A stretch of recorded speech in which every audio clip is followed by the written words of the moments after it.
Hi, this is Dr. Gregory Sadler.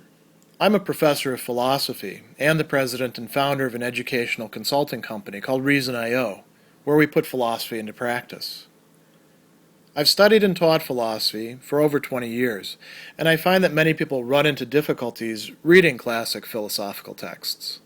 Sometimes it's the way things are said or how the text is structured. But the concepts themselves are not always that complicated, and that's where I come in. To help students and lifelong learners, I've been producing longer lecture videos and posting them to YouTube. Many viewers say they find them useful. What you're currently watching is part of a new series of shorter videos, each of them focused on one core concept from an important philosophical text. I hope you find it useful as well. Aristotle's ethics, as he articulates it both in the Nicomachean Ethics and in his works more widely, is a variety of moral theory that we call virtue ethics. And there's often quite a bit of misunderstanding when people first begin studying virtue ethics that I think is clarified by the topic that we're going to talk about here, which is how virtue acts as a norm for moral evaluation. Here's where the puzzle comes in for people who are not virtue ethicists or are not working implicitly within that set of traditions. When we come to ethics from the outside, we often assume that what's really key is evaluation and just evaluation of actions or perhaps actions and intentions or policies. For virtue ethics, it's not quite so simple as that. And many people get into trouble because they look at other ethics, which at least in the textbook formulation of them, not necessarily in the actual formulation in the people's works, seem to be fairly straightforward, can be reduced to some clear axioms from which then we spin out an entire ethics, allowing decision procedures and that sort of thing. Virtue ethics doesn't permit that, and I'm going to actually make an aside. Virtue ethics doesn't permit that in part because virtue ethics is actually closer to the truth than these other ethics, because moral life is quite complicated and moral phenomena often turn out to be ambiguous, many-sided, requiring prudence in order to make sense of. But we're going to talk about that in another video. Here, what we're particularly interested in is how the virtues themselves function as moral norms.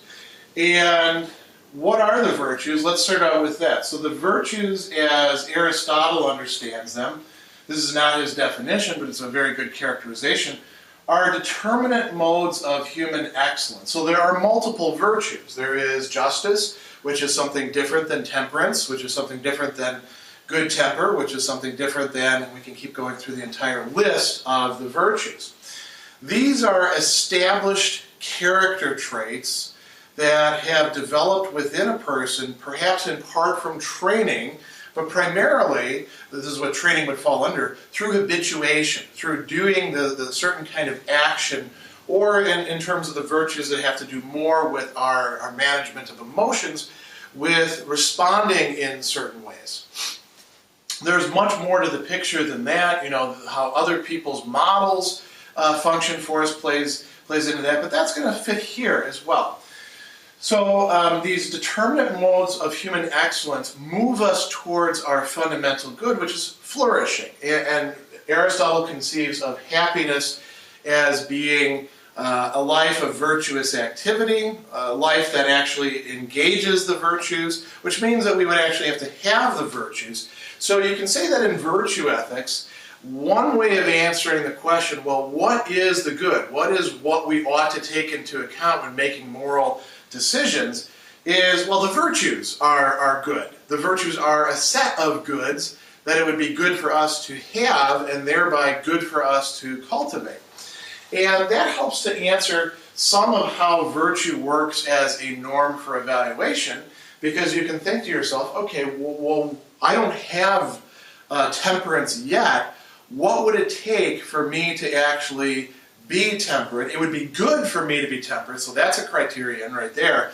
but what are the things that would be means to that end of acquiring temperance? Well, maybe cutting back on my food intake, regulating the times that I allow myself to have a snack instead of saying, well, I feel like having a snack, so I'll just have one, right?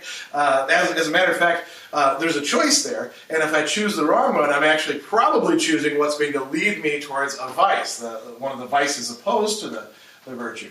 So that provides a norm for moral evaluation. We ought to do what will lead us towards virtue. But Aristotle gives us a lot more than that.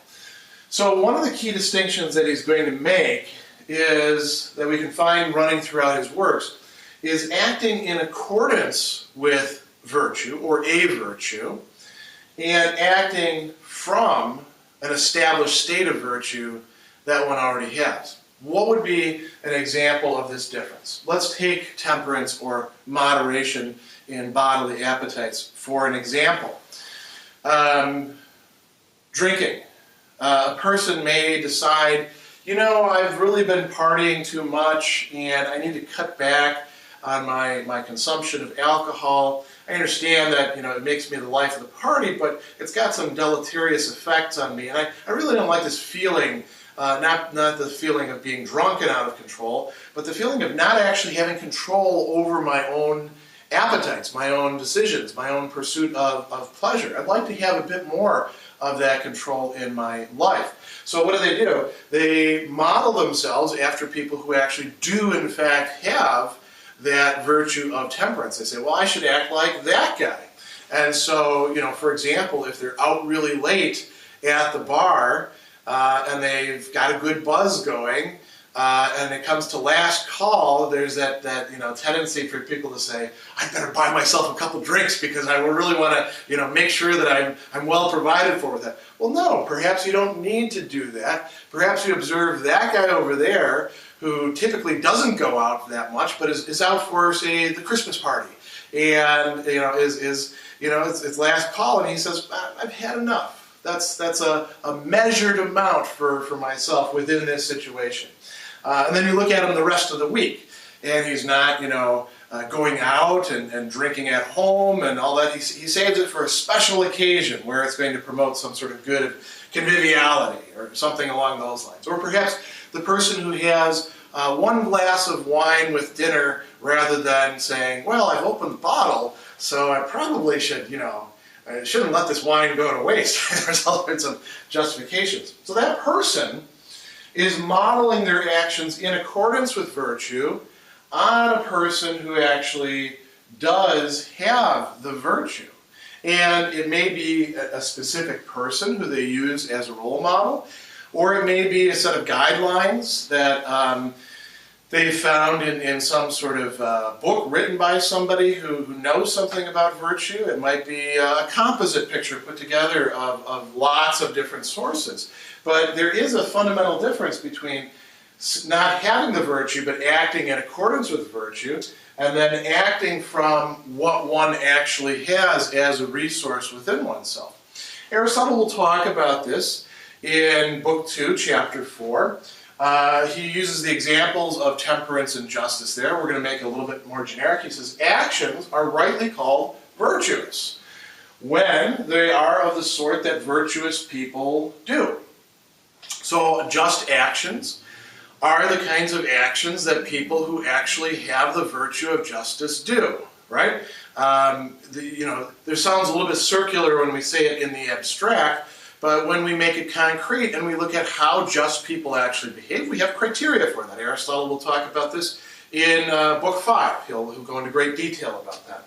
Same thing with temperance. He's going to talk about that in Book 3. There are some guidelines for this. So the action itself can be virtuous. And if it's a virtuous action, if it's an action in accordance with virtue, we're talking about moral evaluation, it's a good action. A bad person can engage in a good action, an action that doesn't display virtue because they don't have virtue, but which, if they did long enough, would actually start making them move away from vice or lack of self-control to virtue. It's still good qua that action. in that particular situation. So if I'm normally a stingy guy, but I engage in an action that appears to be a rather generous one by certain measures, perhaps because I want to get in good with somebody, it's still a good action insofar as it is in accordance with virtue. We can say the same thing, too, by the way, about vicious actions. There is a big difference between being a vicious person, somebody who has a vicious disposition with respect to a particular set of goods or emotional responses or actions, and just being somebody who does vicious actions. But again, if you do them long enough, you will become vicious. So, engaging in actions of intemperance, you may not yourself already have the vice of intemperance established within your soul or your personality, but you can do actions that are indeed intemperate, right, or unjust, or cowardly, or displaying bad temper. All of these are possibilities, and we use the virtues then as norms for evaluation in saying whether an action is of this sort and whether it's good or bad. Now, Aristotle clarifies this a bit, though. It may not seem like a clarification to you in this particular sentence, but if you tie in all the other things that go into virtue, it becomes so. So he says, actions are rightly called virtuous when of the sort virtuous people do, but the person engaging in the action, is virtuous only if they do those actions in the way that virtuous people do them. The Greek there is hos, which means in this kind of manner or this kind of way. So what actually goes into that? These are things that we're going to touch on in other videos in this core concept series.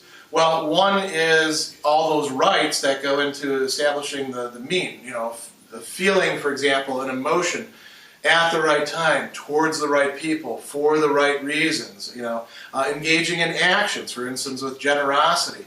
What do you spend your resources on?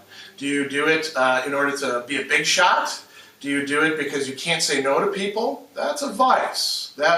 Do you do it because you want to conduce to the general good or the good of the people that you care about? Well, that's virtuous, provided you're not being stingy, withholding too much or giving too much. Giving people things that really aren't good for them is not an example of generosity for Aristotle. So that's part of that hos, that in the way.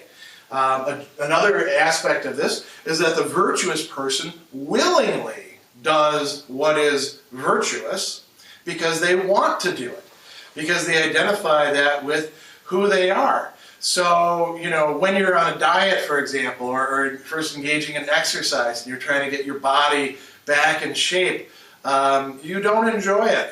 Right? And trust me, I'm talking from much experience here. But if you stick with it long enough, then you begin to enjoy it because you are establishing new habits. Now, if those habits are virtues, eventually you get to the point where part of that in that way is that you naturally steer towards being generous or being just or being truthful. Those things become part of the fabric of who you are.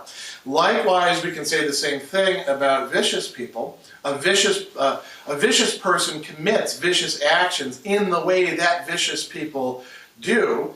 They delight in vice, whereas somebody else may do something bad and still feel bad about it afterwards, or while they're doing it and think, this really isn't the right thing, but I have to do it at the time. They would not be doing it in the way that vicious people do it. So you see how virtue and the virtues operate as a very robust and flexible norm for moral evaluation within Aristotle's ethics.